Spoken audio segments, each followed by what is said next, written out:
This is three quarterbacks I'm looking to sell off heading into week 10. The first guy's Drew Brees. He's talked a lot about from me on this channel, but Drew Brees, he's proved me wrong once again with a huge fantasy game. 222 passing yards, 4 touchdowns, but the fumble loss, but 30 fantasy points for Brees. He's got Michael Thomas and Sanders back. He was hitting these guys on timing routes. He was hitting Taysom Hill.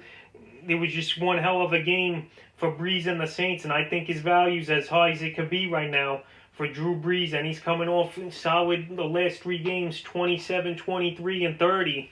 And with that offense and those receivers, Brees, he don't have to throw the ball on the fly for 45 yards. He could just hit Kamara, Thomas, Sanders underneath, or whoever, and they're going to get the job done for him. So Drew Brees, he's got a decent schedule coming up, but if you need a position like a receiver or running back, this is a good time to go out there and trade Brees away. So Drew Brees is the first guy I would sell off, but you got to get good value for him because this guy, he's legit now, and his weapons are there. The second guy's Josh Allen, and he's a guy I knew he would have a good game, but not this good versus the Seattle Seahawks in Week 9. This is a game that Allen had in the first few weeks, a type of similar game he had. He had 45 fantasy points. It was Josh Allen, 415 passing yards, 3 passing touchdowns, 14 on the ground rushing, and the rushing touchdown. So Allen, the ball's always going to be in his hand. This is the 4th time this year he's gone over 300 yards as Josh Allen.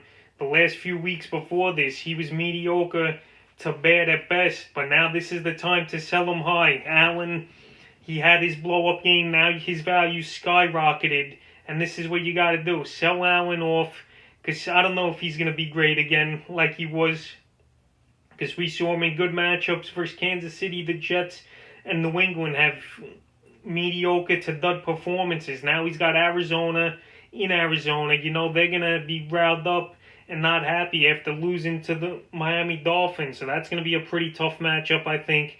And then he's got the bye in Week 11. So Josh Allen, if he's your second, if you got 2 quarterbacks or something, or someone blows you away for an offer for Allen, this is the time to trade him right now. This is the highest his value will be, I think, for the rest of the season. So if the right deal's out there, you dump off Allen. And the third and final guy is a guy many people, they drafted way high in their leagues. His stock was super high. The MVP last season, Lamar Jackson of the Baltimore Ravens. I don't know what it is this year, but that Raven offense just isn't clicking at all, it seems like. And Jackson now, he's looking to run and not throw at all, really. 13 attempts yesterday for 58 yards and a touchdown, and only 170 yards passing for an 18-point fantasy day. So Jackson, when he don't get the rushing yards or he don't throw much, he's not going to have a good game. And once again, under 20 points for Lamar Jackson, and he's just putting up mediocre fantasy days for you this season. That's the 5th time this year he scored less than 20 fantasy points, and now he's got the New England Patriots coming up in Week 10, who, you know, Bill Belichick, he's going to surround that defense to just zone in and try to stop Jackson and let him throw the ball, and that's what a lot of teams are doing now. They're letting Jackson try to beat him in the air. They're getting the QB spy on him, stacking the box. So Jackson, he hasn't looked the same this year, and he's looking to run a lot again, and it's just not there for him.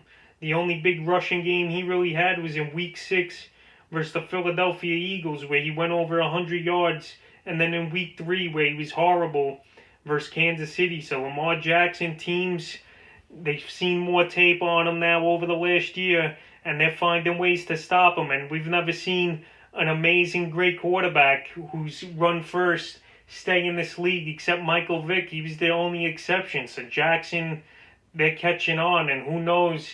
So I would look to try to dump him on name value alone is Lamar Jackson, because he's just not producing, especially where you drafted him. So if you could get a receiver or a decent running back for Jackson, you go and do it, because there's so many quarterbacks out there this year who's having better fantasy seasons than Jackson. So that's 3 quarterbacks I'm looking to trade off heading into Week 10.